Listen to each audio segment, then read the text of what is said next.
Howdy, folks, and welcome to another day in the Milky Way. And tonight we got a great show for you with my co-host David Null, Hawkeye Two Feathers. Thank you for being here tonight.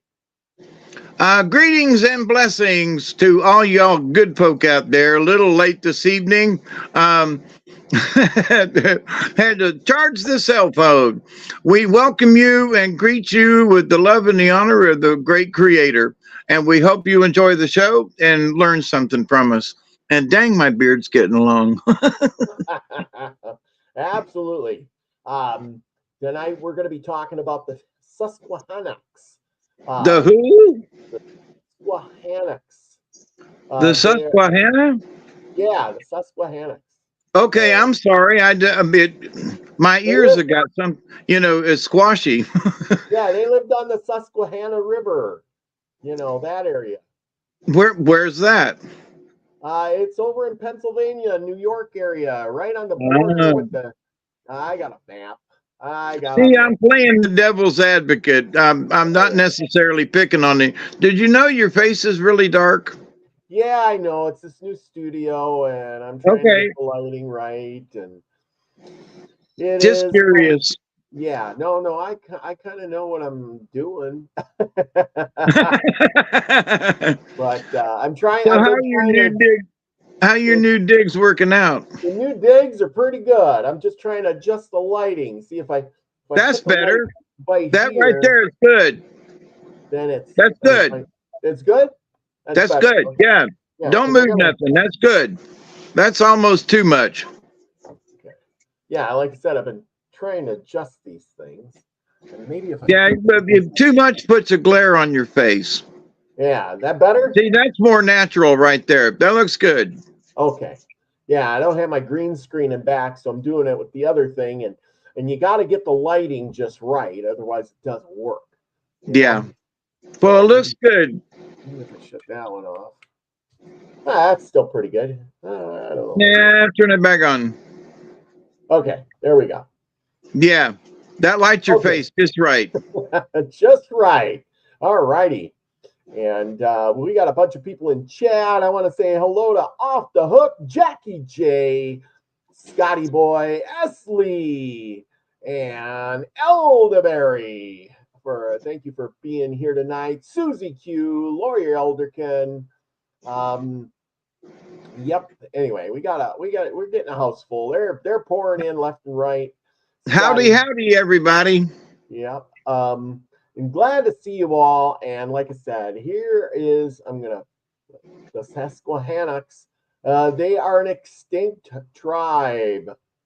They went extinct, and tonight we're going to talk a little bit about them with a little bit of information that I could actually round up. And they lived in this little area here. They were a big, huge tribe at one time, competing with the Iroquois and the Senecas. But something happened, and they got destroyed and lost the war. And there is Trina. Hey, Trina, thank you for being here tonight. It's nice to see you. And what happened is they went from a big tribe, they lost a war, things went badly, and they shrank till they became extinct. Okay, I got to be a pain in the neck. What war? Well, they had a war with the Iroquois. Okay. When? When? Yes, that's what we're going to get to. We're gonna. See, all righty. I'm playing the devil's advocate, because I'm like, all right, I'm very interested, but so they were fighting the Iroquois, huh? Yes. Yes. Was that back in the Great Iroquois War that we talked about in the past? Well, the Iroquois, were taking over that area, and they were, all those tribes were competing for small sections along the coast because that was the best land. I think is because you could go fishing, in the ocean. You had lots of animals there, and behind them was the Appalachian Mountains. And so that was the best lands.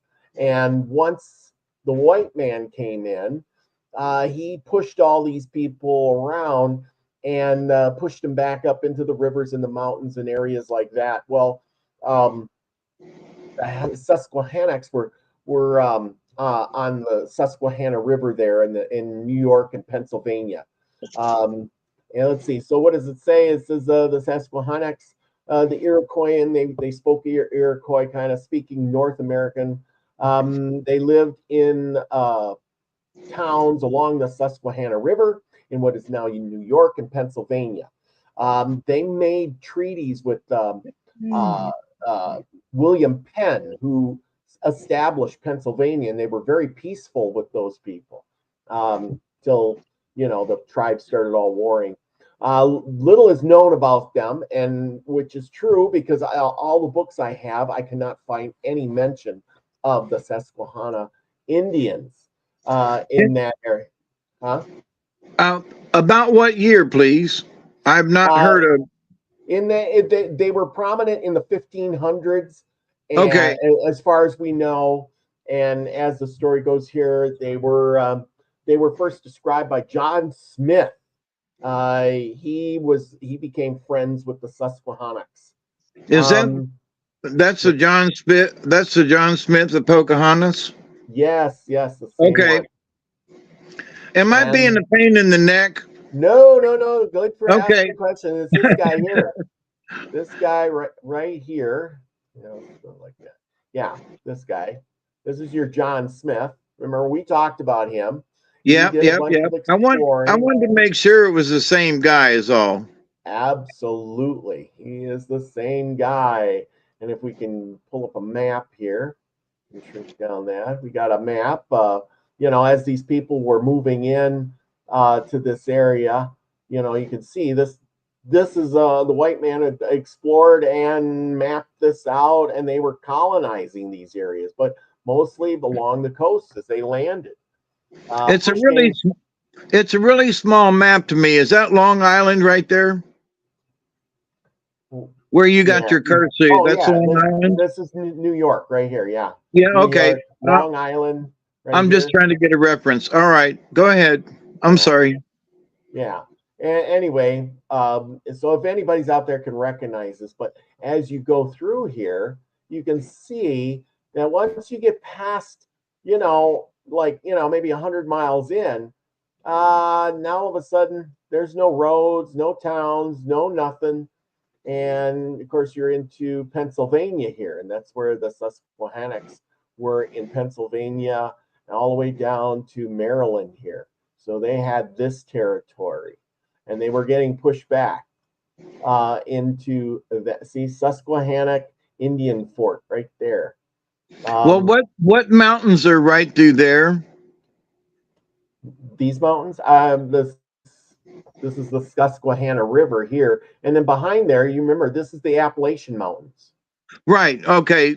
All right, but all right. Never mind. So like I said.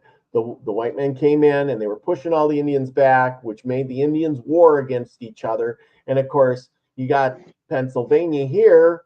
And then, of course, over here, you got New York. And who inhabits New York? The Iroquois inhabit New York, and they were warring. Now, like I said, they had this little area here. Now, at one point in time, the tribe was huge.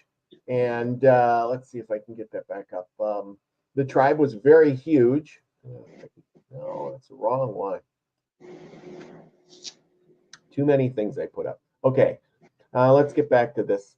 The tribe was huge.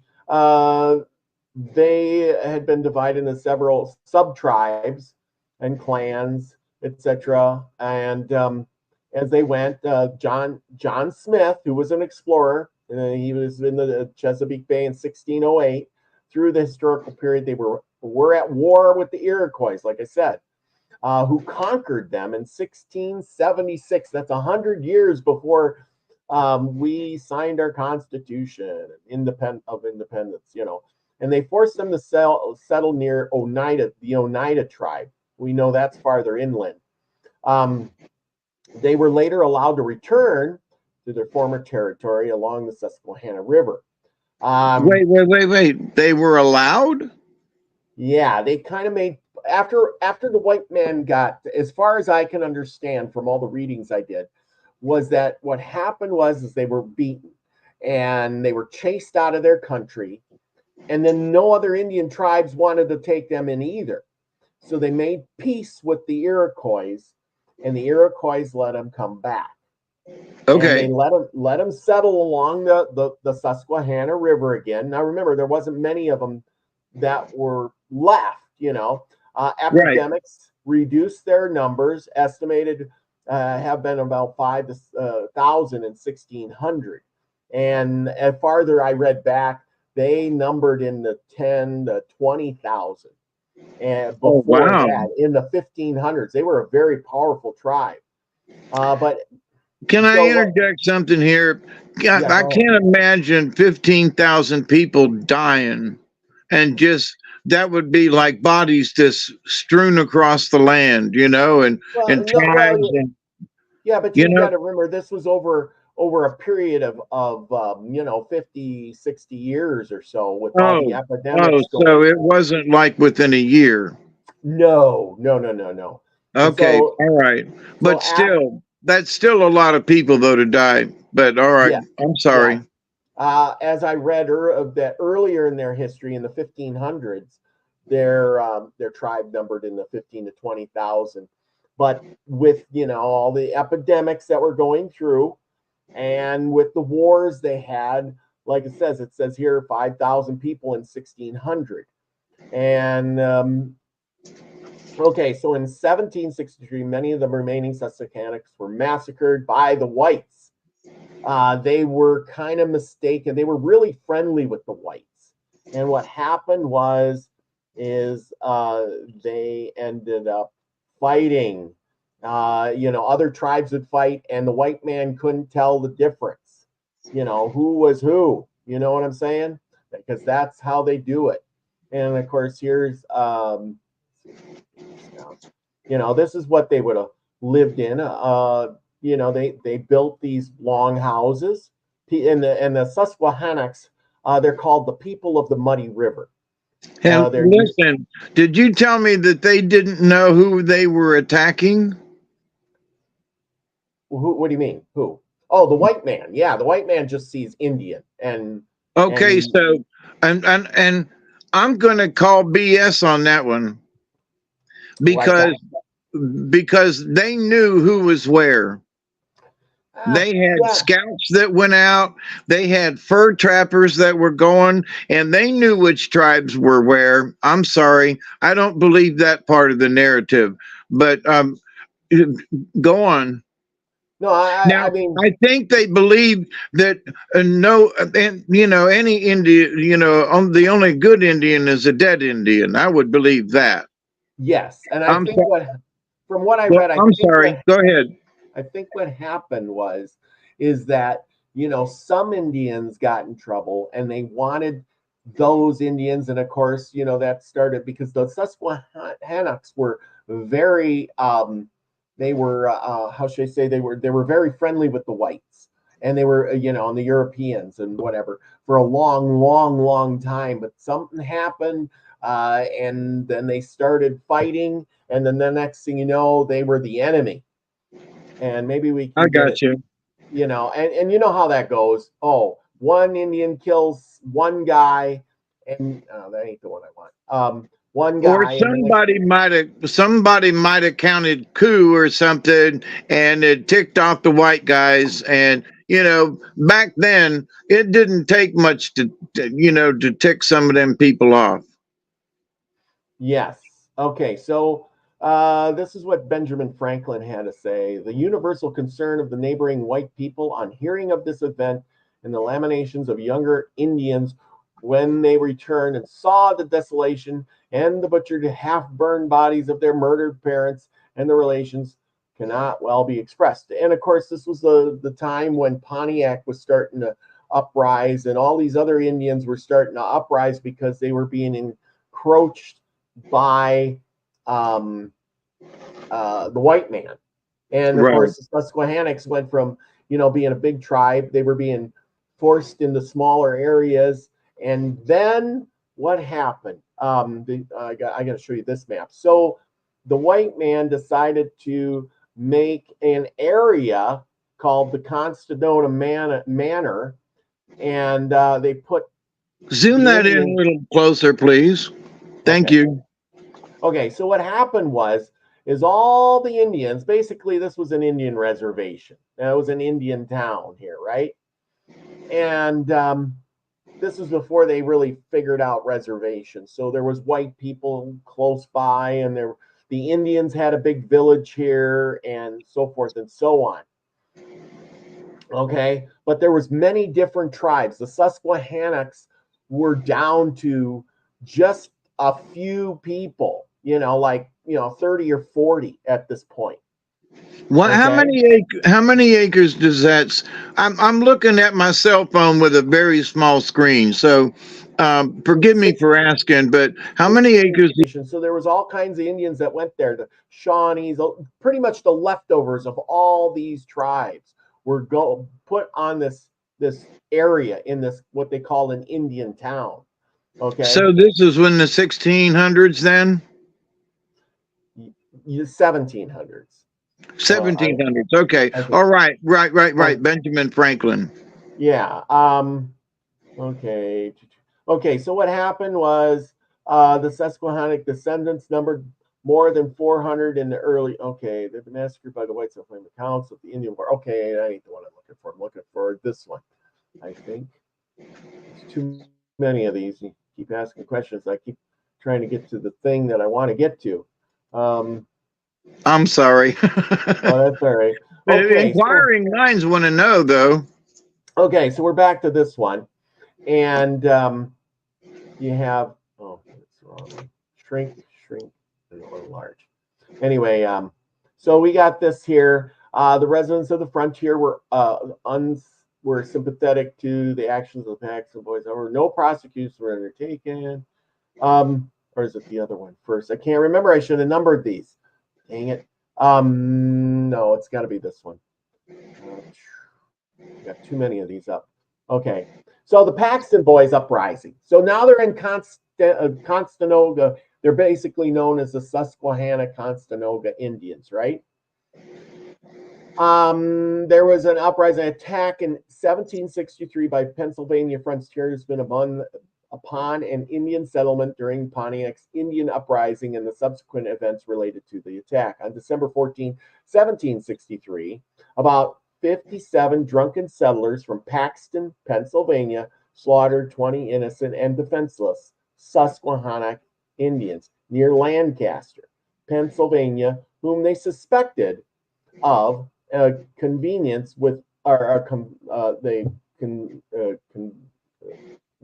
with the other Native Americans who had been pillaging and scalping. See, that's what I was saying. They seen an Indian and said, "Yep, must have been them. Let's get them," and so they did. We're gonna make them pay. Yeah, I mean they did it out west too. We're gonna make them pay. Yep. Custer would attack villages and say, "Oh, look, there's some Indians. Let's go, get them." And those could have been friendly Indians. And it happened many times. So the governor John Penn, upon issuing proclamations ordering the local magistrates to arrest and try those men involved in the massacre and attack of. This one was the one here. Did you say arrest them? Yeah, so the governor said to go arrest these people, and they didn't, or they did, I don't know. Since the residents were sympathetic to the actions of Paxton Boys, however, no prosecutions were undertaken, besides revealing the bias of the frontiersmen against Native Americans. Paxton Boys uprising also took on a political tone. Residents of Pennsylvania backcountry were already embittered over the eastern countries disappropriation control over the colonies legislature and the failure of the Eastern dominated legislature to provide adequate appropriations for the defense of the frontier. Consequently, sparking by the events surrounding the Paxton Boys massacre, the Constantinople massacre, about 600 armed frontiersmen marched on Philadelphia in 1764 in January to vent their anger against the Provincial Assembly, a delegation of prominent Philadelphians, including Benjamin Franklin, met with the protesters, restrained them from entering the city, promising them that the legislature would provide a thorough hearing on the complaints. The assembly offered no redress for the protesters' main grievances, though the colony's promontory party publicized the incident to their advantage in the campaigning during the election of 1764. Well, then they went. Then I guess I got the wrong one, and then they went out and massacred these people because because of this. These people were pissed, and then they're going to go get vengeance anyway. So we're going to shrink this, we're going to enlarge that, and then we got the Conestoga Massacre. The Conestoga Indians, in the original, largely the survivors of the defeated ancient Susquehannas or Minnequas of Iroquois stock, located their village variously on these lands in the Penn promontory manor of Conestoga. Chiefly west of this point, they were visited here in 1701 by William Penn, who made treaties with them. The tribe was exterminated. And so there you go. That's a very accurate and to the point. They were exterminated. Yes. And like I said, there's no wishy-washy about that. They must have been limited in words on that plaque. They were exterminated. Yes. Yes. Like I said, they lived on the Susquehanna River and they got chased off. Basically, this is what I know. They got chased off. They came back. They made peace with the Iroquois because there's only a few of them by this time, And then they settled in this town of Conestoga. And they were known as the Conestoga Indians on this land that was given to them kind of to live. And then when the settlers got mad, they took their frustrations out on these Indians that were there. They didn't care who they were.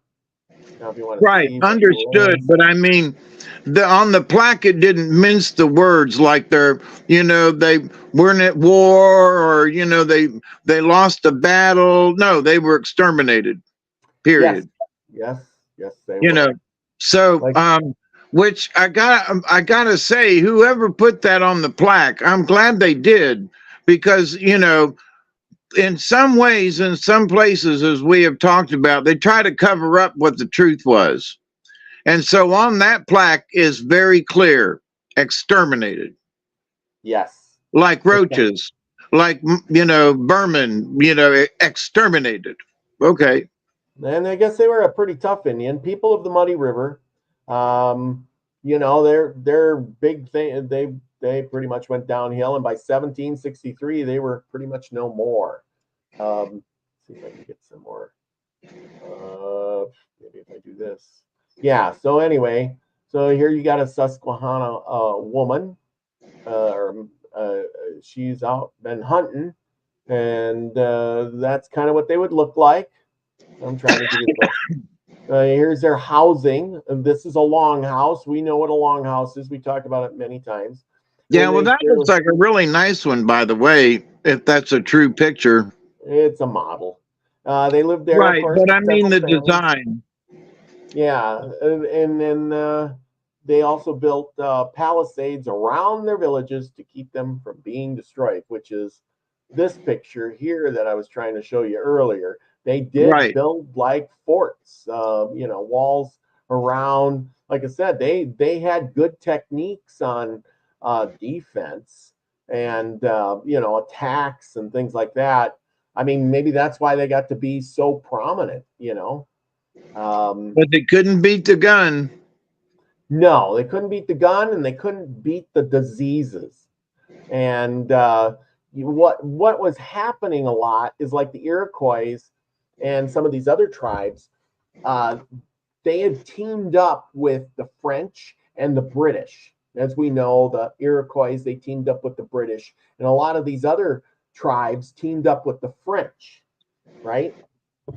And what would happen is, they're fighting the Americans, the new colonies, and then they're fighting themselves because they ain't looking at themselves like, hey, we're all Indians, we got to stick together. They're looking at it as, oh, the Susquehanna are our enemies. They beat us in a lot of wars. I got guns. I got these new guns I got from the British. I'm going to go down there and kill off my enemy. You know what I'm saying? And then they don't think about it. Well, now you just eliminated your enemy. And here's another village. You eliminated your enemy, but you just reduced the number of your population. And then what happens is then the British come in, or the French come in, or whoever it is, and then they take you out. It's right. They didn't look at, when they took out those native folks as their enemy, then the overall native population couldn't fight back, because then half of us are gone, and we just helped do it. But yeah, and they didn't seem to comprehend things like that. They didn't see the bigger picture, right? That's right. They did not comprehend the bigger picture, which was us Indians need to stick together no matter what. That's what they should have realized. I'm sorry, go ahead. Yes, well, they were fighting, just another tribe, and they didn't realize that I guess it would have been really hard to think about the Europeans coming in by the boatload and not being able to understand that they're not stopping. They're like multiplying. You kill 2 or 3, or they would, they were saying that the Indians were on a rampage there, and they killed like 1,000 settlers. And I'm thinking, okay, you killed 1,000 settlers, but 10,000 people came over on boats. You know what I'm saying? And then you sit there thinking, well, I won the war. Yeah, you won this battle. You killed a few people and you terrorized everybody, but they're just going to keep coming. They're not going to stop. They couldn't think globally, because they did not know. They said, well, the big boats come in on the ocean, but they didn't know what was on the other side of the ocean. You know what I mean? Yeah. They had no concept of the globalness and how many white people was on the other side of that pond. They're here in this little area. I mean, they're not realizing how big this is either. They're just knowing that because, the mountains are here, the Appalachian Mountains go all the way down to almost to Florida here. So this whole thing is kind of blocked off for the Indians. You got to climb the mountains to get to the other side. So this is your world right here. And then there's this ocean that you can't cross. And then these white men keep coming and coming and coming and coming. And like I said, here's your next map that says, hey, look at this. This is where the white men are settling. Now you're blocked off. You have no access to the sea. And your rivers are blocked off, because if you start sailing down here, you're going to hit a town, and all the men are going to come out with their guns and say, Indian, and got it. What do you think they're going to do? Accept them here? Come on in, you're here to trade, and go home. Yeah, and by 1760, 1750, especially with Ben Franklin had been back and forth to France several times. Yes. So the amount of people and the amount of ships that were coming over by that time, and especially that area where Long Island is and the rivers and so forth. Now, I've never been there. But with Long Island and the harbor and everything, the perfect place, to bring in ships and so forth. And so, there's going to be sailors and people and all kinds of trading going on, and new settlers. Yes, absolutely. Literally by the boatload. Yes, because what was going on in England and France and so forth over there, they wanted out of Europe. Yeah, they were moving. People were moving out of Europe. 1914. In 1814, we took a little trip down to Mississippi. Colonel Jackson down the mighty Mississippi. Yeah, took a little bacon and we took a little beans and we fought the bloody British in the town of New Orleans. I know that song. Oh, yeah. We fired our guns and the British kept a coming.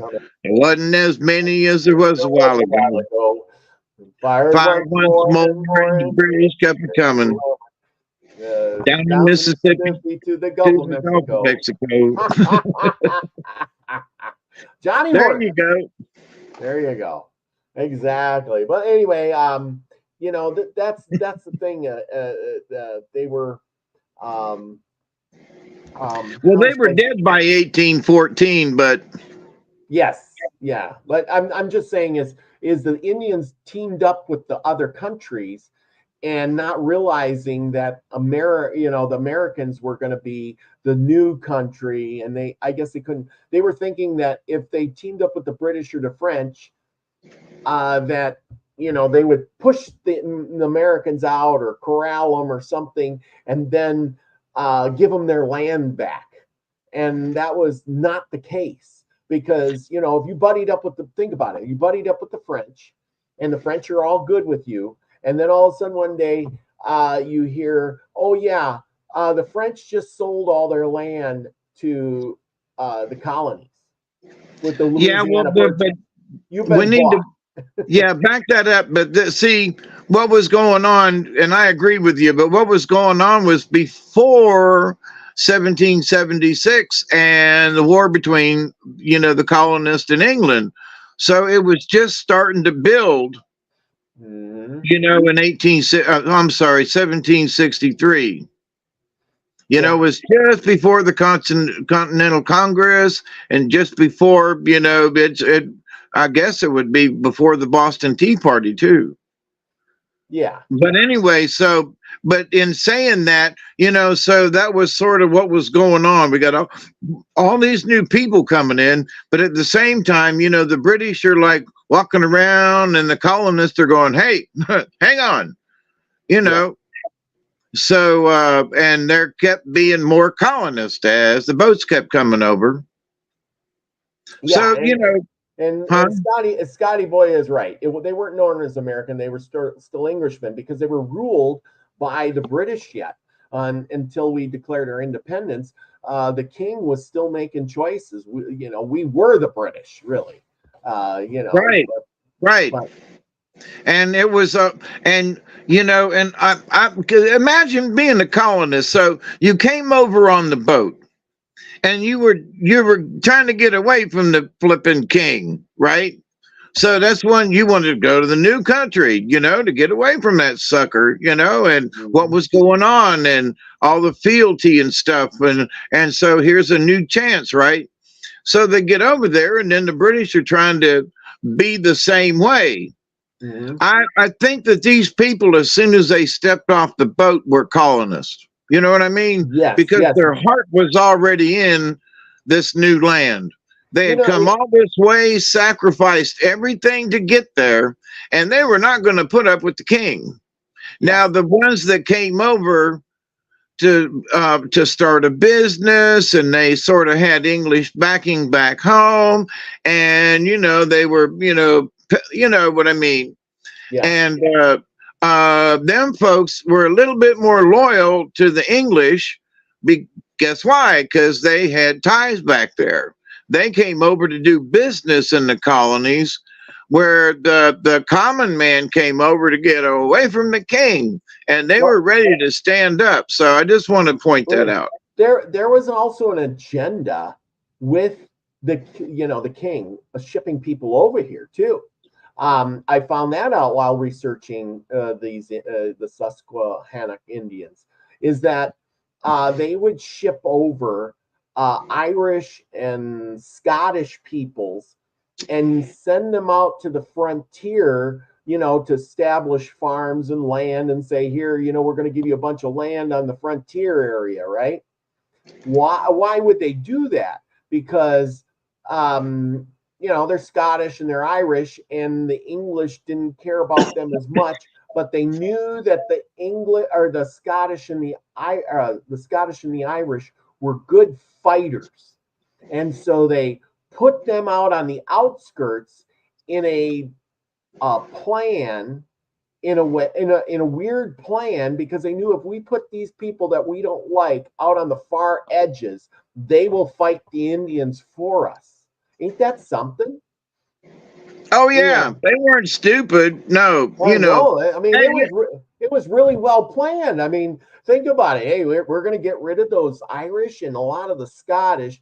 We'll put them out on the edge. They'll fight for us because they want to keep their farms. They'll fight the Indians, and they'll kill some off, and then this and that, and we don't have to go out there and fight them because they're already fighting. It's all good. well, and not only that, but so they send these guys out into the into the wilderness. Mhm. Okay, so they have to depending on where they at, they got to clear the land. They got to build a farm, you know, and so they're of course they're very industrious and so forth. So they clear some land, build a farm, start making it productive. So the Indians come in and kill them. Oh, we'll just send, well, there's already a farm there. We'll send somebody else out, unless That's it gets right. burned down. But Yeah. but also though that at least there was a farm and there was land that was cleared. So to the big guys like the folks who try to rule us now, that was a good plan. Well, they can always build another cabin. That means they'll clear some more trees and they'll plant a bigger farm.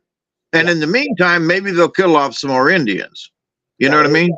They didn't care. They just threw bodies at it, Right. and throw some more people want to go. Hey, you want to go? There's free land over there. And you go And it there and might be start. that it might Huh? be that the reason that land is so clear is the family that was there before got slaughtered by the Indians. Yeah, yeah. Well, and that, I mean, I was reading about that, and as like we talked about a couple weeks ago, they were saying that the settlers were moving in, and it was easy because the land was already cleared, and as we discussed, the Yep. Indians had been farming that land. It Yep. was already clear, and they were saying, "Hey, look, good farmland. This is great." Here's a forest. We can build our house out of that wood, and here's a big field. We can grow our crops. Why not Well, kick the Indians out? yeah, and we could move into their village And and they already have a fort around us.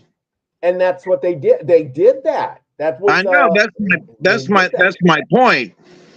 Yes, they did. They took over a lot of Indian villages and kicked the Indians out or killed them off and took the fort from the Indians, and they didn't have to do the work. That's I mean, right. I didn't realize. I read about that when I was researching the Susquehannocks, and I'm thinking, wow, we were bad, because I mean, but at that time it was directions by the king. well, it was, and we had superior firepower. We got guns, and they got arrows and spears, and you know, I mean, you don't want to be. I'm sure they realize after a short period of time, you don't want to be in front of that gun when somebody pulls the trigger. You know. Some of them, yeah. But also, you said something, mentioned superior. Mm, So the white man just felt he was superior at all times. yes. Whether he was or not, but you know what I mean, that attitude. And Well, so, and the he did. Native Americans, the native folks, guess what? They're just trying to protect their assets and their They asses. they did, and that's what they wanted. And the thing is the only difference between the English coming over, we had superior weapons. We had swords, and we had metal arrow tips, and we had the metal knives, and all of the guns and the gunpowder. And the Indians, they didn't have any of that, and that gave the white man a extreme advantage, because a woman you put a gun in a woman's hand and she can shoot just as good as a man in some ways. I mean, you wouldn't know the difference of her shooting and a guy shooting. That's all I'm saying. Whereas if you were an Indian, you got a man who's, shooting his bow and arrow and he's good at it. And the woman, she's taking the kids and running for the hills. You know what I'm saying? Yeah, and if any of you ever watched an old Daniel Boone that was back in the day, Daniel Boone's when he got home and Becky was in the cabin or whatever, if there was somebody around, she had that gun out. Yeah, She took care of herself, and the children, by the time they got up a certain height, they knew how to clean and load a firearm. well, So exactly. it's like, at 6 years old, Johnny's in there, here, mama, here, I just reloaded the gun for you and kaplow. So, this idea that, them pioneers, they were brave, they were sturdy folks or they were dead, Well, yeah, and Scotty Boy says in some ways, yeah, but the gun was a great equalizer Oh, because yeah. it could turn that woman into a deadly force against a bunch of natives with bows and spears. Whereas here you put the lady there with a gun, and it makes no difference, and she can put it through a little porthole in their cabin and kill you dead over there, where the Indian, he's got to have some room to throw his spear or shoot his arrow or his tomahawk or something.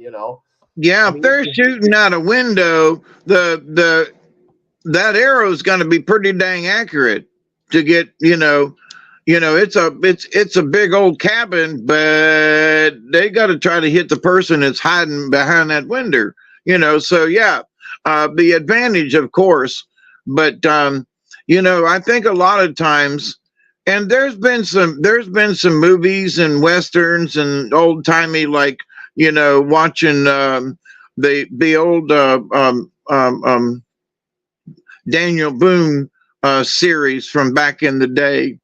How they'd go out and they'd run from one town to another, and how they did business, and how they went out and trapped, and how they came home, and that they'd be gone for a few days, but she was armed and ready.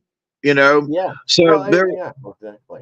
that's how it had to be. The man had to be gone a lot of times to go hunting or whatever. And so the woman, she had to know how to shoot a gun.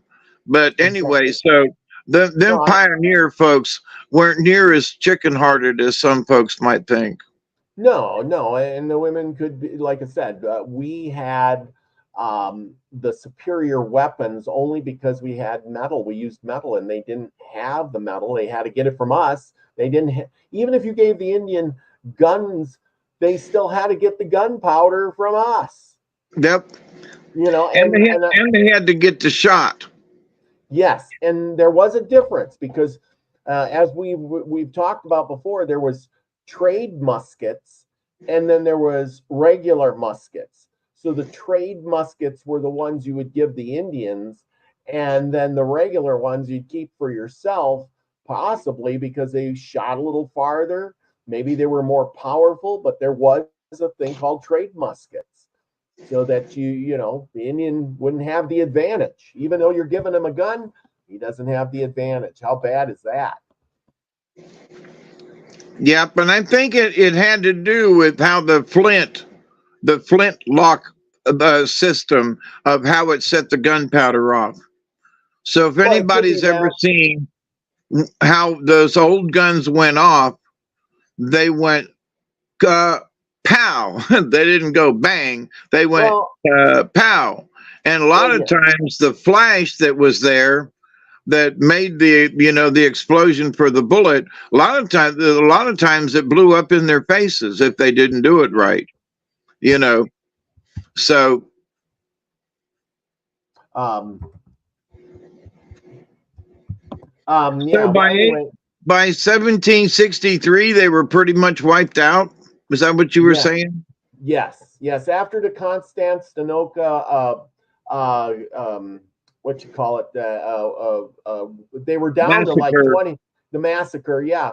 That was the last 20 of them. All the rest of them had dispersed from the tribe, and they're either intermingled with other tribes, never to be heard from again. And the last 20 of the tribe who were living there in Constantinople, they were then wiped out, and that was as the a end of it. tribe. So, but we we might be able to quote safely say that some of them did migrate because of necessity into other tribes. They did, So yeah. in a slight way, they did live on, They in did, yes. in just a slight way. It's like, yeah, well, he married somebody from Ohio, and he moved over to Ohio, and became that part of the tribe. Um, and the same thing with women. And I think that as the population goes down, I can only think of what it would have been like for a native woman, any woman, but a native woman who's like, the family's gone. My husband went out and he got killed in battle, and my child died from a cholera or disease or something, and she's still alive and kicking. But so she's going to go to another tribe if she can find them, you know. Yeah, yeah. And so I'm just saying that, you go from how many, 40,000 or something down to 40 or 20. Yeah.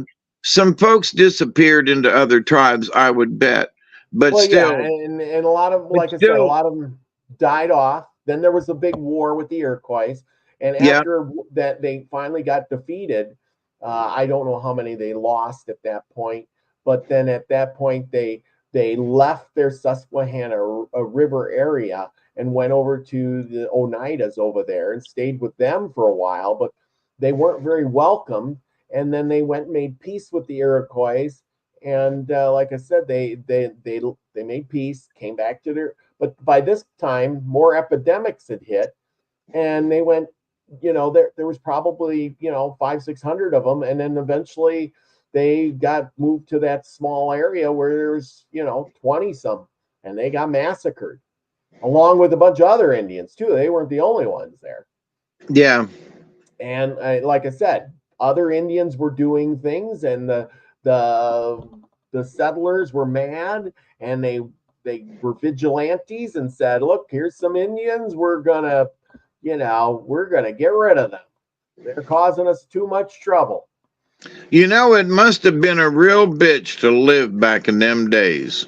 You Oh know, yeah, yeah. I mean, I have thought about, and I feel like in a previous life I was a pioneer.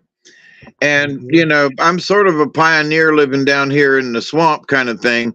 But the as we go through these things and go back into through the years and reminisce of what it was like, and there's a gun right there, for example. And oh, by the way, my brother Dennis, he builds those kind of guns for people. Mhm. But anyway, but the idea when you see something like that, and it's a muzzle loader, and how you got to do the rod, you got to pack it with this, and you got to have the gunpowder, and you got to pour it in, and you got to, so and back in them days, those flintlocks were really crude. They got better with the Kentucky rifle and everything when they got closer to 1814, and then they got better, and then there was the Civil War, and then they got better still, and then they got revolving kind of, and then it sort of went to bullets too. But back in them days, it was really crude. And so no matter who you were, you had to know how that firearm worked, and you had to keep it clean. A little bit of dirt. Yeah, can you zoom into one of those? I can't Where? zoom in, but this is the best I can get. Oh, okay. Yeah, like I I thought, said, even this one here, it says it's Sitting Bull's 1876 Parker Field flintlock musket. So even Sitting Bull in its 1876 was still using a flintlock gun. I yeah, mean, that is so backwards. I mean, considering in 1876 they had the cartridges, and they had Yep. caps and balls, and you know what I mean. So they had guns. bullets. They had, the favorite was like the 44. Yeah, exactly. So, but yet here's Sitting Bull, and he's carrying around a whole flintlock gun yet.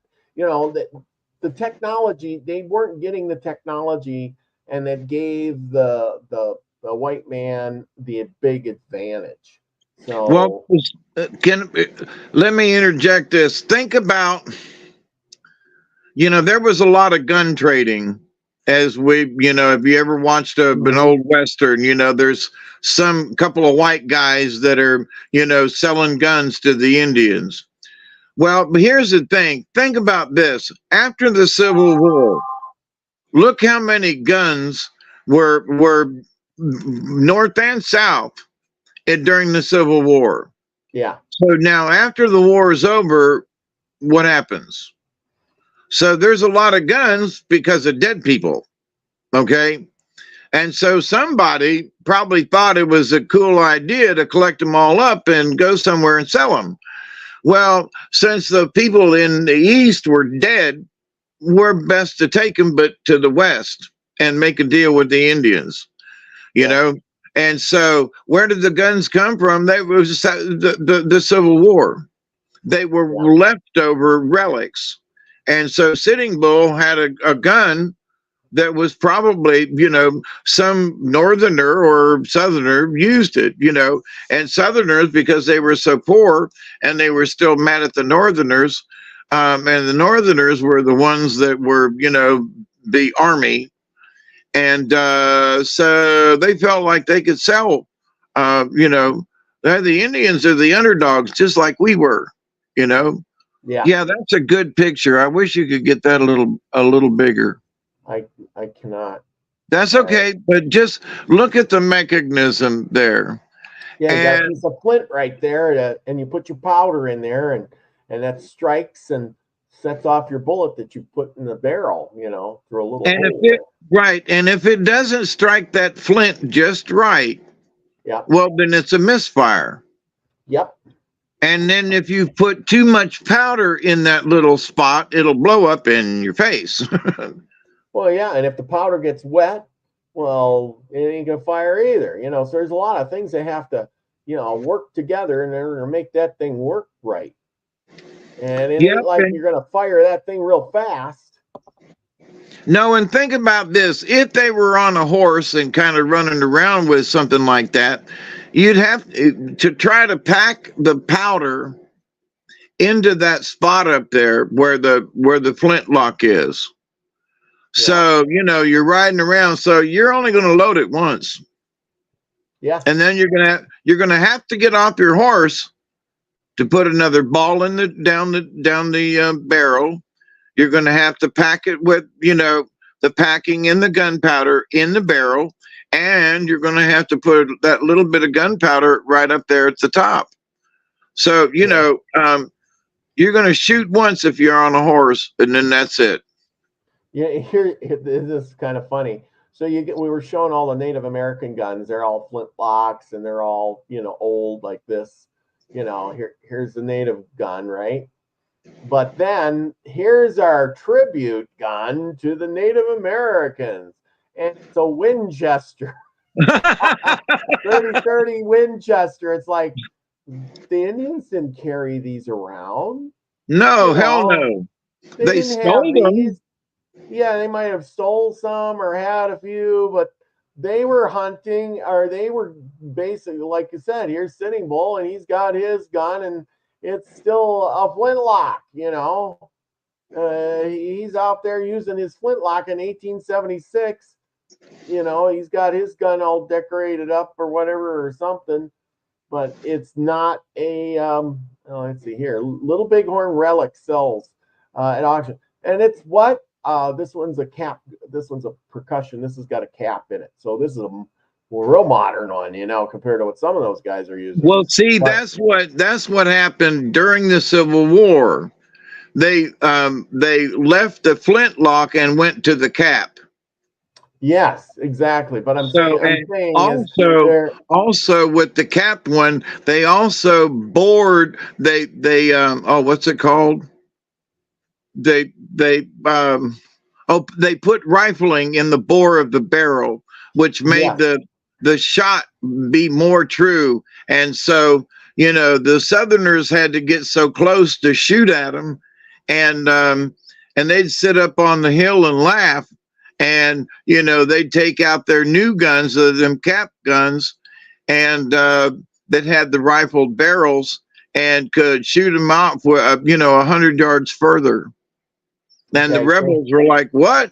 So that was one of the turning points of the Civil War, was when the North got the new rifles. exactly, the Henry rifle there. Anyway, so here you got the here's a native gun that's with a cartridge, and you can see they carved stuff in on the brass. Like I said, they don't Sitting Bull. Here's his oh, he did have a Winchester. Look at, he did have a Winchester he used. Major H. Let's see. I wish I could get this bigger. Famous Indian chief Sitting Bull surrendered this model 66 Winchester to Major David H. Brotherton at Fort Buford. I was there. August 20th, 1881. Many Indian warriors used repeating rifles in the Plains Indian War of 1870. But, they still were using the flintlocks too, Yeah, but you said that other one was 1878 or something. 76, So yeah.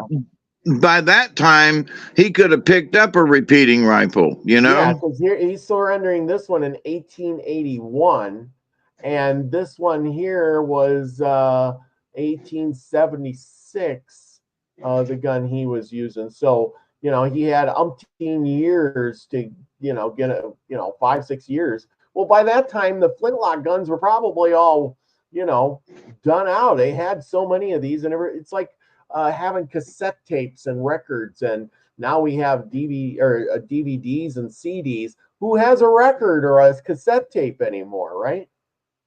Yeah, but they were still guns. And, despite, it was better to be able to get off one good shot, especially Well, if you could do it at a distance, like if you're bushwhacking somebody. well, And like I said, when it comes down to it, eventually you're going to get an opportunity to get one of those new guns. Just like, I had records for the longest time. Then I got some cassettes, and it seemed like the cassettes were there and gone, and then we're already into CDs, and I think the cassettes were kind of short-lived in a way. oh no, Um, I have lots of cassettes I still listen to. well, so do I've I, got but I mean, a whole library of cassettes, and a I'm really just good cassette deck too. But I'm just saying is that the time for the cassettes was very short compared to. I mean, you may still have some, but I mean, buying them and having them make them. I remember Yeah. there was records. All of a sudden, ooh, we got cassette tapes, and within 10 years, we got DVDs now and CDs. It's like, Oh we yeah, don't man. have any of the cassettes. Look how short-lived the 4-track and 8-track were.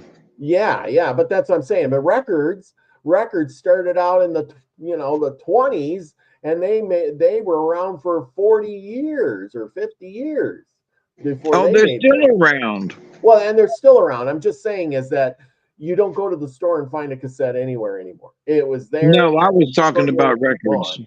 Yeah, but records, you still find a record. So there you go. You can't find cassettes anymore. Good luck. I mean, buying new ones. I mean, you could find them at garage sales and stuff, but good luck of finding a used one. Well, I mean, what about blank? new ones, new ones. What about blank cassettes? I haven't tried to purchase any recently, so next Yeah. time I'm in Walmart, I'll have to go look. You have to But go no, looking. I've got some. I've got a 4-track recorder, Yep. and it uses cassette tapes. And I'm trying to get back upstairs. I had a friend of mine here today. I'm off topic, I know, but clean my upstairs, and I want to get back into doing the recording and stuff I used to do. So, but anyway, I need cassette tapes though to go in in that 4-track. So, but anyway, Yeah. Well, and that's the thing. Let's see. A few records. Oh yeah, Scotty Boys has records too. Permanent record. Yeah, I got records too. But it's not that kind of record, Scotty. Oh, I get what he's saying. Permanent record. Okay. Anyway, enough of my babbling. What do you got for us tonight? Oh, I thought I interrupted again. No. I'm done talking about my part. It's time for yours. We got like I said, we did. Like I said, the poor Indians, they went extinct. I think, like it says, they were powerful. They, had some bad times, and then they just dwindled down to nothing. But that happened with all the tribes, and some survived and some didn't. Yeah, it's sort of like the Irish during the potato famine and stuff like that.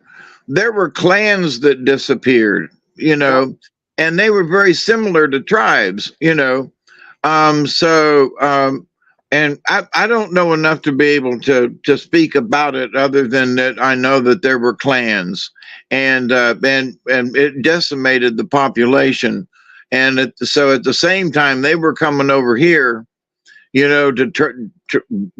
trying to make a better life, unaware of the bigger plan, if you know what I mean, as we were talking about before. Mm-hmm. So, but the interesting thing is that after all these years, all these different clans and mm-hmm. tribes have melted into America, Yeah. And up in the Appalachians, there are still clan-like folk, that live up there in the hollers and so forth, all along the Appalachian. There are German folks, there are Dutch folks, and they all have in their own little neighborhoods, they have their own little traditions. Like in North Georgia, they have the Oktoberfest.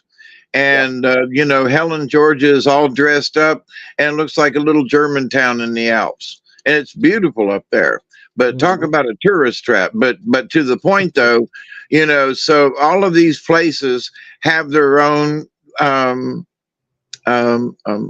neighborhood stuff. Cultures, that's what the word I was thinking about. So, which I think is a good thing. We all live together in America. But we can still, because going up, I haven't been up there in a few years, but I used to go up there 2 or 3 times a year and go camping and stuff. And we'd go into town and all and partake. And it's a gold town up there. And, but the idea of being able to participate in something that a different culture, I grew up in Tampa, Florida, and we had, in February, they always had the festival with I'm trying to think of the pirate thing, and Jose Gaspar, and everybody shows up, and it's a big party for 2 weeks, and so that's you celebrate a pirate, yeah, well, why not, so, but in different places, people celebrate different things. For whatever the reason, it might be a peach festival or something like that. But people get together and share their cultures. And I think that's a good thing for America. And, we're going into, Christmas time here. And there are different folks that, traveling around and seeing over the years, there are different towns that have different kinds of Christmas festivals. And some people do, well, I don't know, I don't want to Christmas time and all bah humbug, and I don't believe in Santa Claus. Okay. But there are a lot of people that share a lot of things all through the year. But Christmas time, I just want to put out a note. If you want to share a little culture, take a look around and see what's going on. Not only at Christmas time, but different times of the year. And see what you never know what you might miss. You might find something, like, for example, and I'll shut up in a minute. For example, somebody turned me, they were Russian, and I was like, what the hell? And it was pierogies. And Oh if you yeah, I love pierogies. Yeah. Oh my God! If you, I mean, when you have a showing up to me, a Russian pierogi, and I had it in Seattle, Washington, of all places, down on the wharf where they bring in all the stuff, in the ocean right there, where the original Skid Row was. But there's this little restaurant that makes these things, and people are lined up down the street. And I was like, well, what the hell is a Russian pierogi? What the? Oh my God. I went back and stood in line for another one. But so if you don't try somebody else's stuff, you'll never know. You might just fall in love. What? But it's Russian. So what? It was good. So Well, you might go somewhere and somebody's speaking German, but they've got something, that they have made, or, that's just absolutely delicious. Or so, try out other cultures and see what's around for Christmas time. Okay, I'm done. when I was younger, the town I was in, they had Polish days, and you'd go up there, and they had galumpkies and pierogies, and sauerkraut and brats, and all of those good things that you would, Polish dinner type Yeah. things, and boy, I tell you, the cabbage rolls, you think that cabbage roll, and they take that, what I'm talking about. They Oh roll yeah, it, because and they put, my grandmother was who I've talked about before, but my grandmother was German, kind of sort of German Polish, and oh man, there were certain dishes that they cooked that just sauerkraut and mashed potatoes, yum yum. yeah, yeah, exactly. Well, anyway, what do we got tonight? All What right, do we got? our story for tonight, my dear friends, is the young woman and thunder. And I'm not even going to try to pronounce these names. Oh no. Oh, yeah. Oh, no. Oh, no. But I will. There's Flint Maker, Good Ear, Red Hot. Oops. Oh, dang it. Net Maker, Thunder, and Chickadee. Ooh. So let me get a drink and we'll start the story. And I hope that I didn't talk too much and interrupt you. My apologies. Sometimes I get like this. But I really was concerned. Okay, here we go with the story. One day, a stranger went into a cabin where a man and his wife and 4 children lived and asked to marry the youngest daughter of the family. The father and mother consented, and the stranger married the girl. After a time, he asked his wife to go home with him. Her parents were willing, and the two started. They hadn't gone far when they came to a cabin, and the young man said, "This is my home." There was nobody in the cabin when the husband and the wife came, but toward night the woman heard someone coming on the run. Soon a man came in and sat down by the door. Again she heard running. Another man came in and sat down. Then a third man came. The 3 men began talking with one another, relating how far they had traveled and what they had killed. One said, "I had good luck.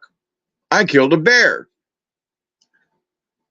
Finding that he was the only one who had killed anything, the 2 said, "Go and bring the bear.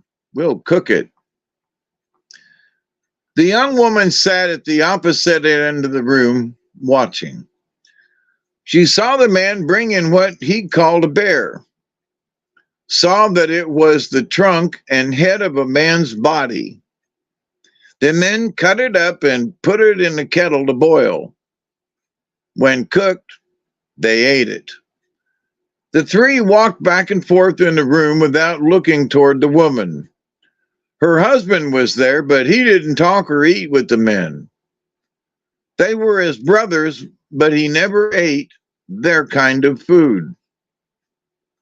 Each morning, the three brothers went to hunt for game. In the evening, they came back and sitting down near the door, talked over their journey. Then, if they had killed any game, they brought it into the cabin, cooked it, and ate it. If they had no game, they ate what was left from the meal of the previous evening. One day, when the young woman went for water, she found a man standing by the spring. The man said to her, "I have come to tell you that tomorrow your husband is going into the ground. As soon as he goes to put some of your spittle exactly in the center of the cabin and tell it to answer for you every time your husband speaks. When you have done that, hurry to this place." The next morning, the young man said to his wife, "I am going into the ground and I want you to stay in the cabin all the time I am away." He turned around and right where he stood, he disappeared. After doing as she had been told, the woman went to the spring. The stranger was there. Taking an arrow, he put the woman into the head of it and saying, "When the arrow falls, jump out and hurry along the lake as fast as you can." He shot the arrow into the air. The husband called to his wife, "Are you there?" "I am here," answered the spittle. After a time, he called again, "Are you there?" "I am here," was the answer. The man was away a number of days, and he often asked, "Are you there?" and always received the same answer. When he came above ground and asked, "Where are you, wife?" and her voice answered, "I am here." He looked around but didn't see her. Then he found what had been talking to him. He was terribly angry and right away began to hunt for the woman's tracks. He found them and followed them to the spring, but there they disappeared. He hunted a long time and then, getting discouraged, he called his dog, Goodear, and said, "You didn't take care of my wife while I was gone. Now you must find her." The man watched the dog. It ran around and came back to the spring. Then it stopped, hunting on the ground. Looking up in the air, sniffed and ran toward the north, looking up all the time as if it saw tracks. The man followed the dog. After a while, the two came to where the arrow fell. Then there were tracks on the ground. The dog barked and began to run faster, the man urging it on. When they were about to overtake the woman, the stranger who had been at the spring stood in front of her. Putting her into an arrow, he said, "You will come down on an island in the lake.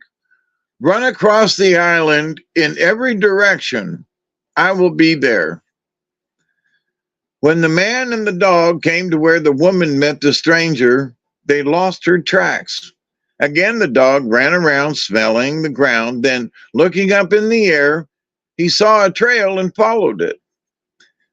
When Goodear and his master came to the lake, the man changed to a flea and went into the hair behind the dog's ear. The dog swam to the island. The flea became a man, and the two traveled on till they came to where the arrow fell. There they found the woman's tracks and followed them across and around the island.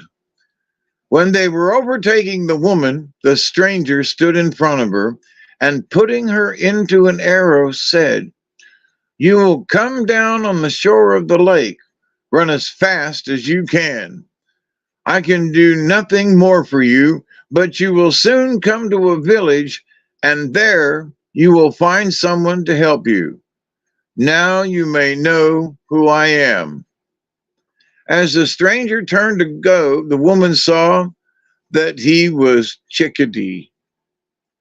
When the dog came to where the tracks disappeared on the ground, he saw the trail in the air and knew that the woman had crossed the lake. Again, the man turned to a flea and hid in the dog's hair. The dog swam to the shore. The flea became a man, and the two followed the woman's footprints. When her husband was so near that the woman could hear the dog bark, she came to a house. A man was sitting inside making arrowheads. The man was Flint Maker. When the woman asked him to help her, he said, "I will do what I can, but hurry along. The man in the next house will help you." When the dog came, Flint Maker threw a handful of arrowheads at him. Wherever the arrowheads struck, they tore up the trees and the ground, but the dog dodged them all, ran at Flint Maker, caught him by the throat, and shook him till he was dead. At the second house, the woman found a man making nets. This man was Net Maker.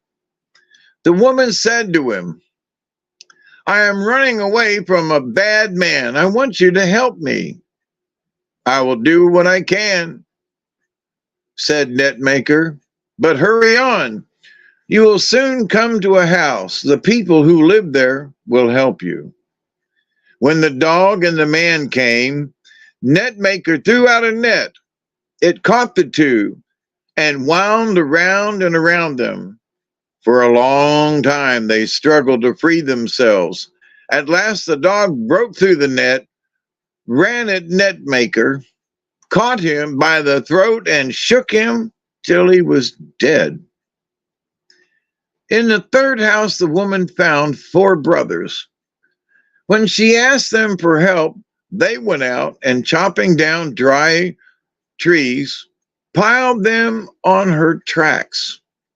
When they had a high pile, they set it on fire, and standing 2 at each side of the pile, they waited.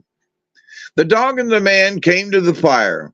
The dog wanted to go around, but the man saw that the tracks led into the fire, and he said, "No, you must go through."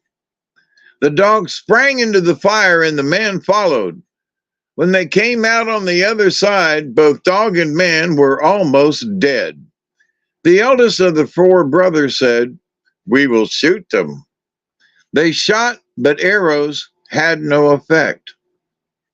Then the old man said, "We must catch them, kill them, and pull their hearts out."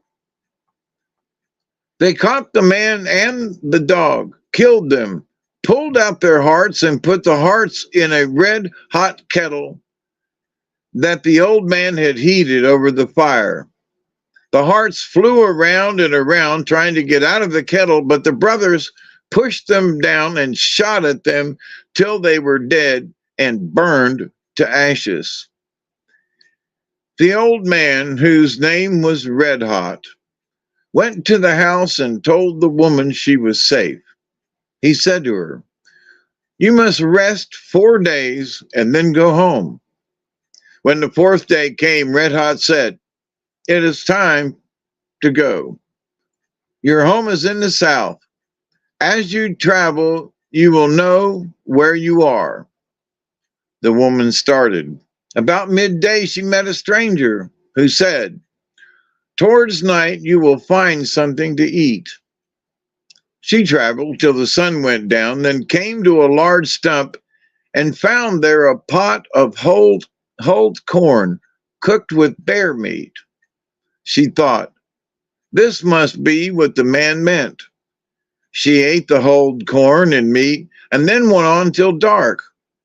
That night she camped under a tree. The next morning the woman started out again. At midday she met the stranger, and he told her that she would soon find something to eat. Towards night she came to a stump and found there a pot of whole corn and bear meat. The next morning, when the woman woke up, the stranger was standing by her. He said, "You are near your father's home, and I shall leave you now. I am the one whom men call Hino, thunder." The stranger disappeared, and the woman went on till she came in sight of an old house. Then she saw a spring, and right away she knew it was the spring where she used to get water. In the house, she found her father and mother. They were glad to see her and said, "Yahweh." The end. Another good one. Another good one. Nobody's head got cut off. I noticed in a lot of these stories they eat a lot of bear meat. Don't you know? It seems like bear meat, bear meat. They're always eating bear meat. Yeah, that's true. And well, even today there's something about bear meat, and I'm like, yeah, okay. I don't know. I've been around bears. Went camping on the Buffalo River one time on an overnight stretch, way out in the wilderness. I mean, way out. And about 4:30 in the morning, I could hear I could hear that something was pushing against the tent, and I could hear this, and I was like, "Oh, holy crap!" And it was a brown bear, and wow. I mean, I looked up from where I was sleeping. His nose was pushing the tent in. I mean, literally could have kissed it. That it was that close. And it didn't bother us. There was no food in the tent. But one of the things that I thought about after the fact was next time when you're in the wilderness, don't eat a Reese's peanut butter cup before you go to bed. That bear could smell that peanut butter on my breath from up on top of the hill, because he could have went anywhere, but he stuck his nose right over my head. And that later on, I was like, "Why did he put his head?" I was like, "Oh, I ate that peanut butter, that Reese's cup. Holy crap!" And they were talking about how strong a bear's nose is, which is true. And when I thought about the peanut butter, I was like, "Oh man, I'll never do that again." Yeah, peanut butter has a strong smell. Yeah, and bears can smell 2 miles away and shit. I mean, they really got a schnozola on them, and but anyway, yeah. I mean, some people say, "Dang, that really did." Listen, I'm telling you that bear's nose was less than 5 inches from me. Yeah, it's literally. I'm sorry, but that's a true story. Well, I know next time I go out west, I'm gonna to bear country. I'm gonna put one of those cameras up on a tree, a jar of peanut butter out, and come back next day and see how many bear pictures I got. There you go. Yeah, make sure you're far enough away from that peanut butter jar, though. Yes. I mean, seriously,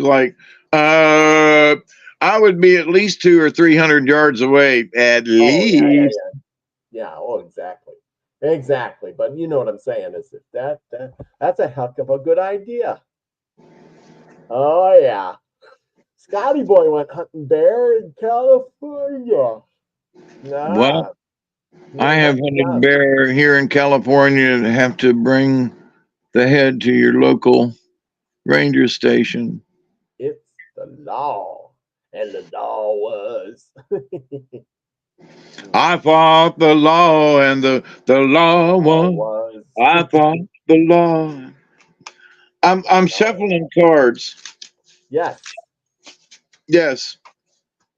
Yeah, Lucky's right. He said it was not a bear. It was a torso of a human with a human head.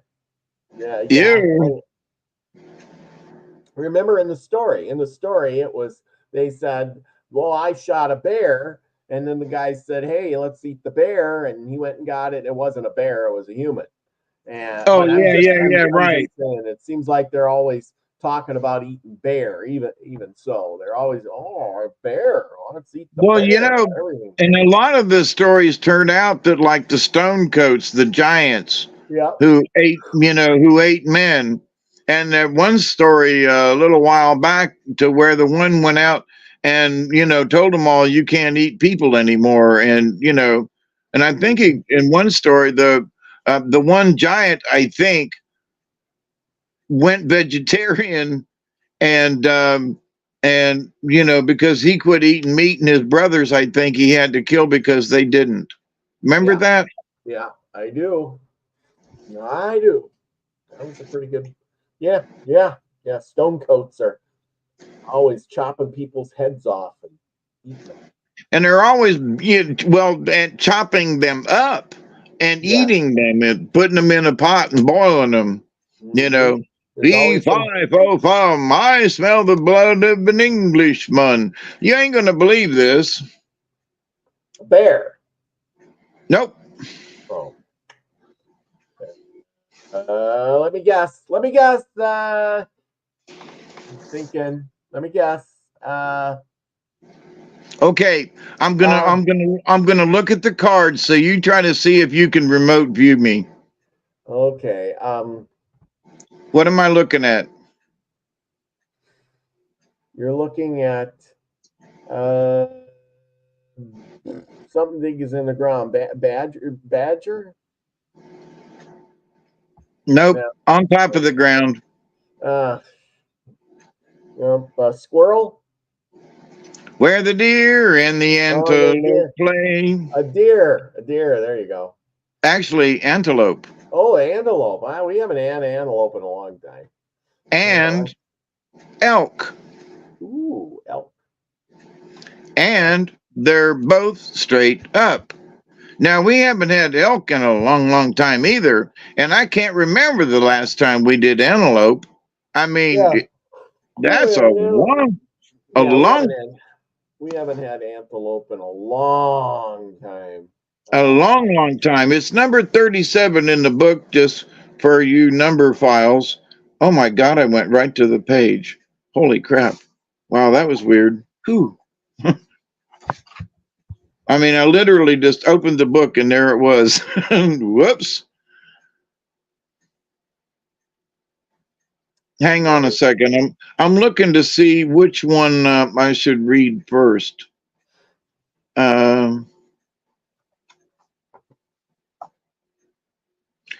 Okay, just the way I pulled them. All right, antelope is action. All right, my dear friends, here we go. Here's the message for the day. Run, antelope, teach me of action and its pace. Quickly, quickly, so I may run with grace. When time was just beginning and the tribe of man was small, antelope saw that the two-leggeds were naked, hungry, and in danger of extinction. The ancestors would soon vanish from Mother Earth if action were not taken. Antelope took action and came into the camp, calling all the two-leggeds together for counsel. Great Mystery sent me to teach you a lesson. The lesson is to do. You have no need to be fearful if you know what to do, and then you do it, Antelope said. And what shall we do? Asked the people. If you are naked and cold, you should kill me and take my coat to keep you warm. It is my gift to you. Do it. We will, said the people. But what of our hunger? We are starving. What can we do to save ourselves? If you are hungry, you should kill me and take my flesh, for it will nourish you and make you strong. It is my gift to you and a part of my evolution. It is my service. Do it. Antelope knew that humankind would survive the Ice Age if the people learned to eat meat. Before the movement of the great ice mountains, fruit and vegetables had been plentiful, and the two-leggeds had no need to eat of the bodies of their fellow creatures. The clans of the second world ate antelope, taking the instinct and wisdom of the four-leggeds into their bodies. The people learned through each creature's essence how to survive. They were taught never to waste or to take more than they needed. When they were in need, the two-leggeds knew to take action. Humans learned antelope's lesson well. Because of antelope, humans took proper action and survived to this present day. Antelope taught humans to honor the gifts sent from the great mystery and to avoid indiscriminate destruction of life.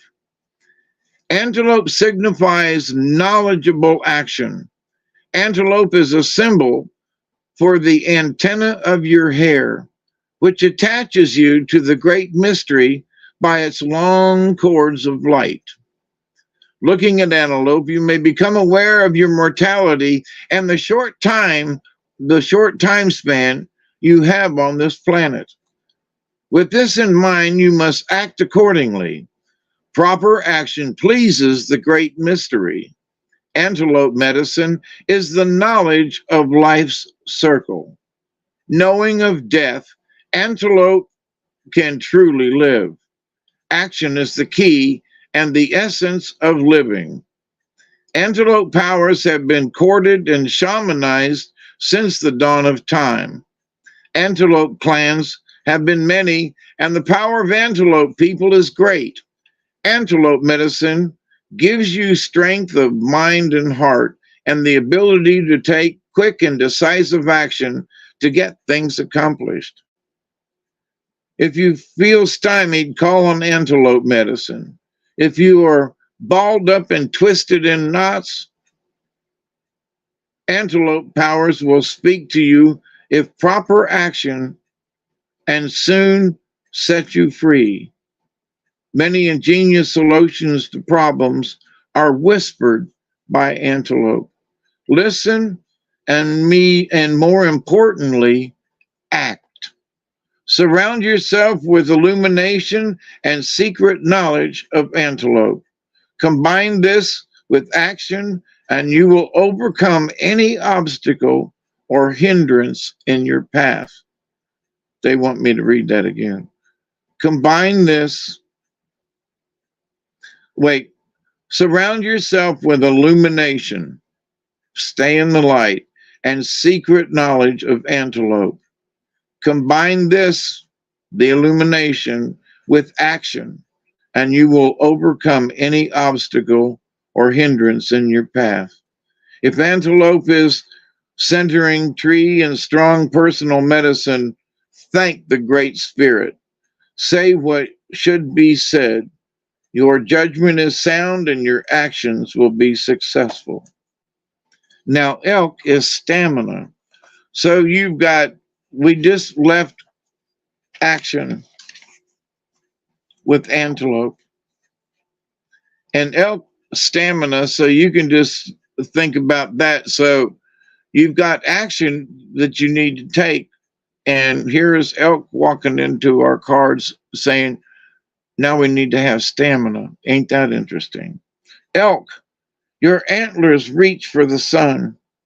Show me that strength and stamina are one. Elk wandered through the forest looking for a partner.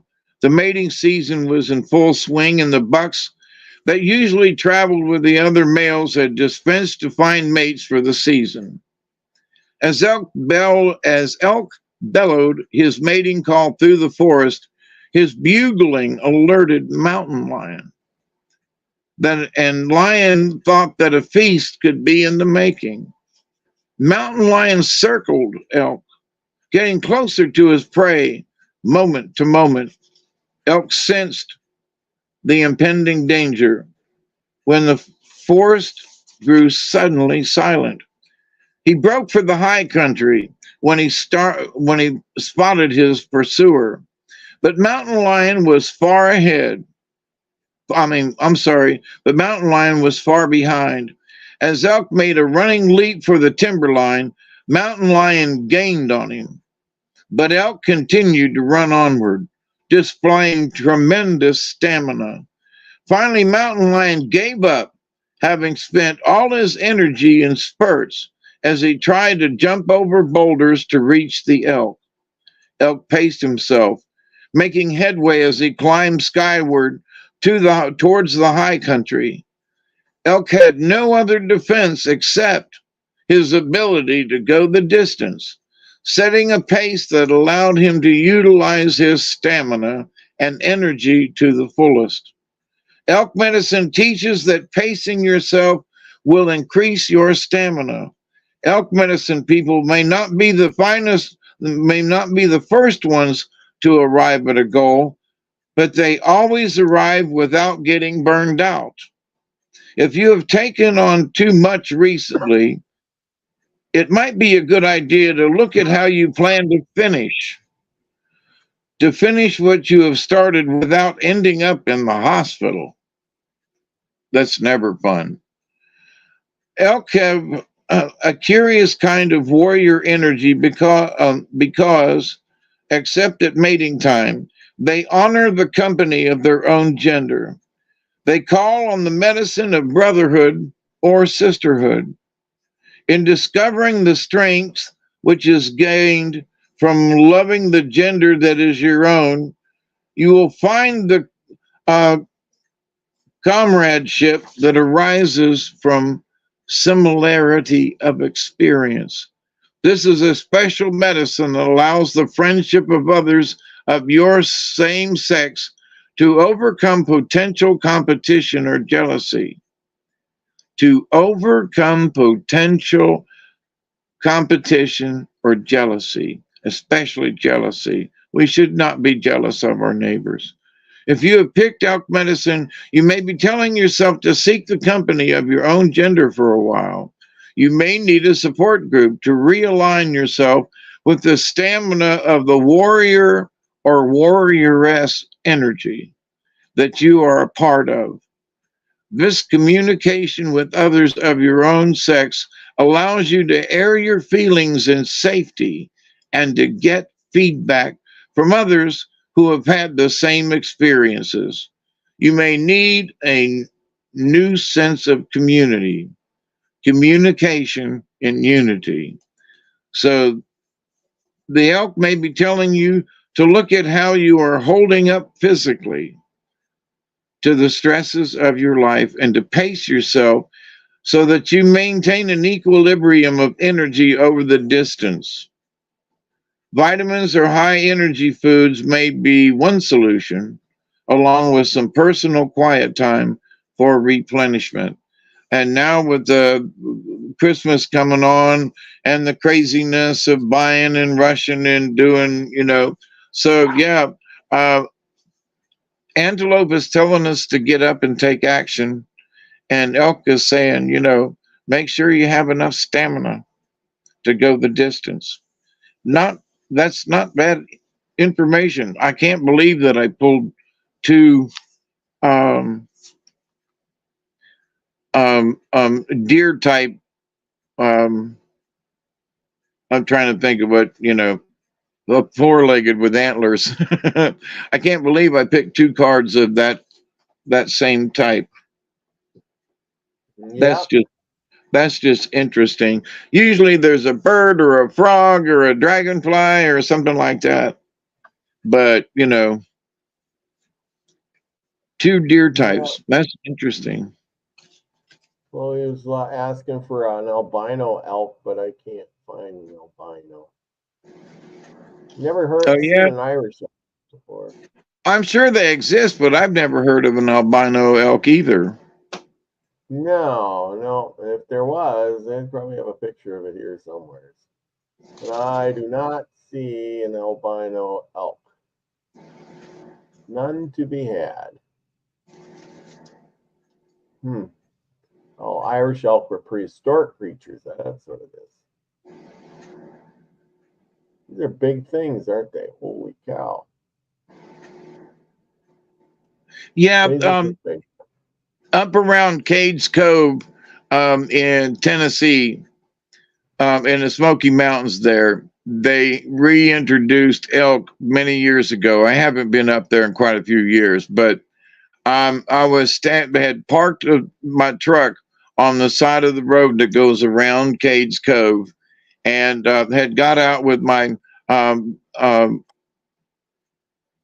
video camera at the time, and I'm looking out into the pasture, which was on my left hand side, and the road is right behind me, and the woods, the mountain just goes, at about this kind of an angle. And I looking around, and the elk are coming. You can hear them honking and bugling, and I'm looking out in the field. Before you know it, this huge elk walks off of this mountain onto the road and 5 feet away from me and walks out into the field. I almost I was like, what? And because I had just looked there with like less than a minute before, and Mhm. I didn't see no elk. This thing is 7 foot tall with his antlers, and it was like you'd have thought I could have seen it, but Yeah. just walked off of the mountain and out from the bushes, and it just boom, they were there. But Mhm. anyway, very interesting critters, I'll tell you. I would hate for one of them to be mad at me. You know what I mean? Oh yeah. With them antlers and Oh yeah. oh, Big. I would hate for one of them to be mad at me. That's what surprised me, that it walked like less than 10, well, maybe 10 feet from me, maybe. Uh-huh. Wow. Yeah, they're big. Yeah, these just stay out of their way and they stare out of yours. And Right? just in, we've talked about, the different things, but and elk used to be plentiful up and down the Appalachians, and a lot of other places too. But to encounter one of them big puppies in the in nature, and that's what you're hunting, Mm-hmm. that after you kill it, that's a big son of a gun. You got to Yeah. tote it 10 miles back to the house or something. Holy mackerel. But anyway, when Yeah. you see critters like that, and it's like, the antelope offered its body, to the four two-leggeds, and said, "Here, eat me and clothe yourself." But goodness Mm-hmm. gracious, antelope! I've seen antelope, and they don't Mm-hmm. seem to be as big as elk. You got antelope out your way, right? Yes, yes, we do. Oh yeah, Scotty boy did. He found a white antelope. Good for you, Scotty boy. Oh, for Chloe. I got to show this. Is But it anyway, yeah, we. how big are Well, the antelope? Are they real big, or no, they're small. They're yeah, smaller than deer. Yeah, really? there's your white elk, rare albino elk. There you go. Wow.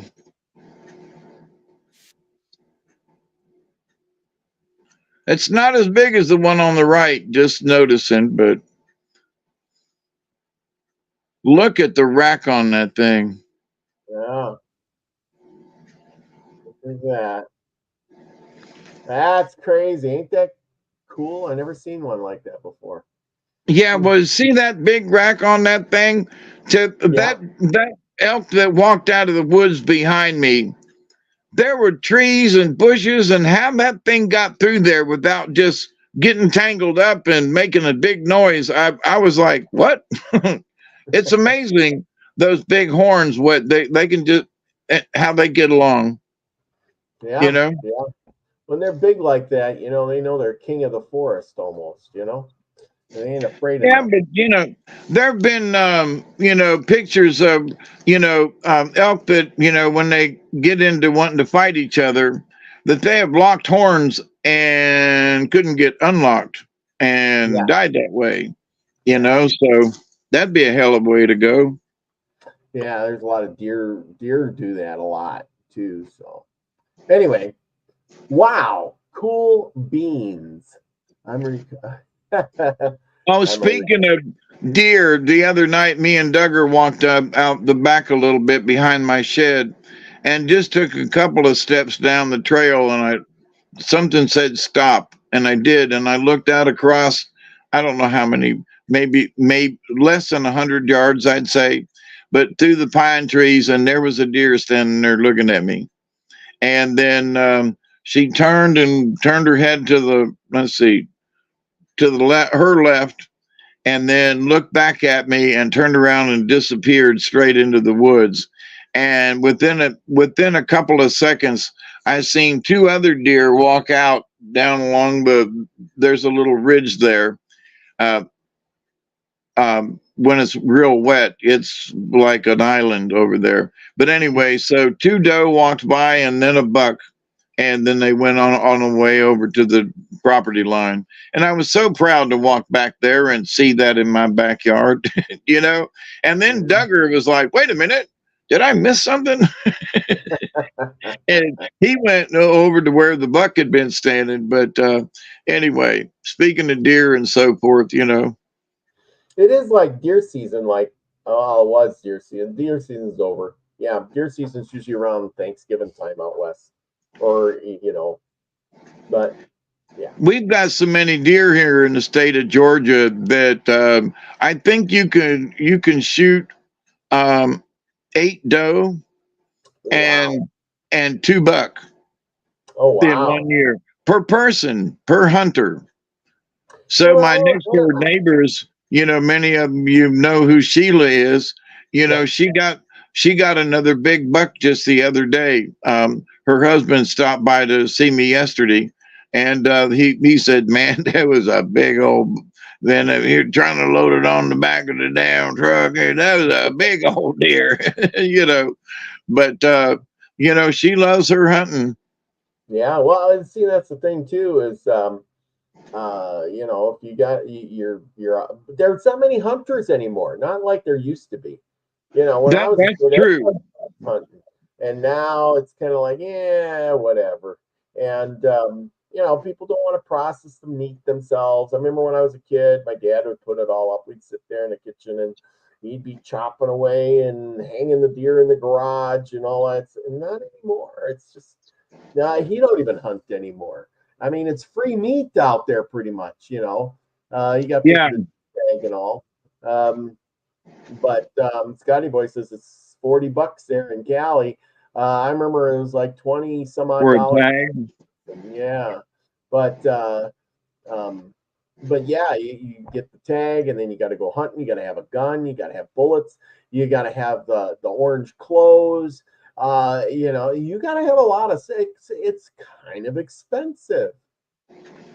Well, see, I'm lucky in that I've got 19 acres, and my next door neighbors have 20 acres, and between us we have 40. And my neighbor over here on this side has got 20 acres, so between us we've got 60 acres we can hunt down along the river. And so, and because it's private property, we don't have to go through none of that nonsense. And for us down here, there ain't no orange vest. We're all decked out in camouflage, and we're hiding in the bushes, literally, or hanging from a tree somewhere. Or a lot of folks have blinds that sit on the ground, and you put that blind out so the deer get used to it, and then you go out there one day in the morning or evening or whatever and sit out there and keep an eye on what goes by. And luckily, I couldn't believe that there were 4 deer that close to the house, because the river is a good way back from where they were. A good 500 yards still back to the river where the deer were. So I was surprised, But that's good. I bought a 50-pound bag of deer corn that I'm going to go out down there and spread it out to help feed them deer. I don't hunt them, but like Ricky says, he said we got to keep our deer fed because if we need them, they'll be well fed. And he's got a point, Yeah. But keep them well fed. And for the $15 for a 50-pound bag of deer corn. Okay, I'm going to go out and feed them probably tomorrow. Ah, there you go. There you go. Sounds like fun. Well, listen, my friends, to kind of wrap up my side, and me and Robert are going to be leaving you here in a sec. But I just want to say that y'all have been wonderful people over the years, and not that I'm trying to, sound all whoopee whoopee or whatever. But we really do thank you for hanging out with us. We really do. Robert and I have talked about it, off screen kind of thing. And we really appreciate your coming and all this 100 and how many we're doing now? 105 or 105. 106. 106. Yeah. This is 106. Yeah. And I was telling my friends tonight that I had to literally kick out of the house before we started. I said, it is a blessing that every Tuesday night, me and Robert get together and get to share what we can.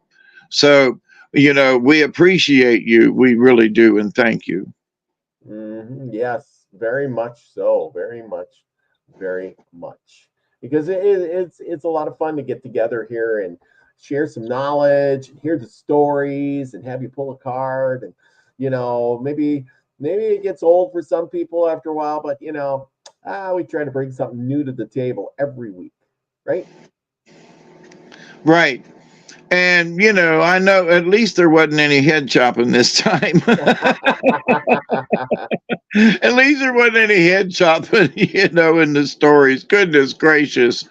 But, I know a lot of times, we repeat ourselves and, they were exterminated, they were killed out, and we keep saying those things, about the Native American and so forth, but doggone it, it's the truth.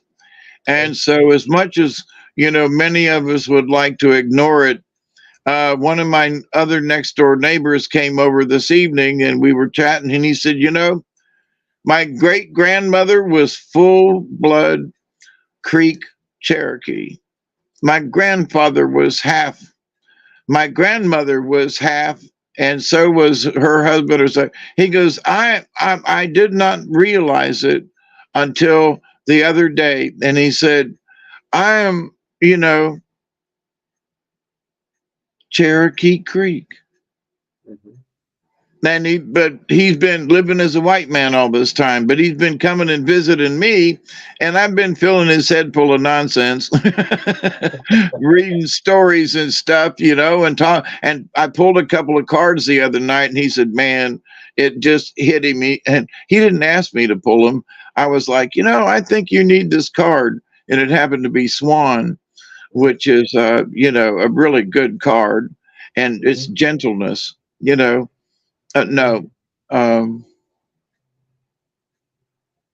Anyway. But the thing is that, oh, holy cow, when people realize, by talking about something and pulling cards or discussing things, that they realize, he said, I hadn't really realized what I had Native American background and how much important it is to me. And he said, listening to you and some other people, he said, I am Cherokee Creek and I want to go to a powwow. And I was like, wow. And I've known this guy for years now, So I just, you never know when somebody's going to have an aha moment. You never know when the old stories are going to come and affect somebody. And you don't know how it's going to affect them once they have that aha moment. So, I hope that we keep doing what we're doing and for folks that may listen to us and they might have an aha moment. Yeah, there's always those aha moments. And, you Yep. know, that's the thing. Even if we affect just one person, that's all that matters. Right. Yes. But you got a show tonight? Yep. Going to do a show tonight. Yep. All right. Good deal. I know a lot of people are looking forward to that. Yeah. So anybody out there, you know, what time is it? Well, give me 15 minutes. You know, let me go TT and get something to drink, and you know, I'll be back. All right. Well, with that, I hope you all join me on Saturday night. And we're going to be talking more about the Christmas season to come up and why are we doing it and what about them three wise men. And remember, make this a great week. Go out and do something nice for yourself, something nice for your neighbor. Remember that you want to be that frequency. You want to receive, everyone. Love you all. Peace, everybody. Cheers.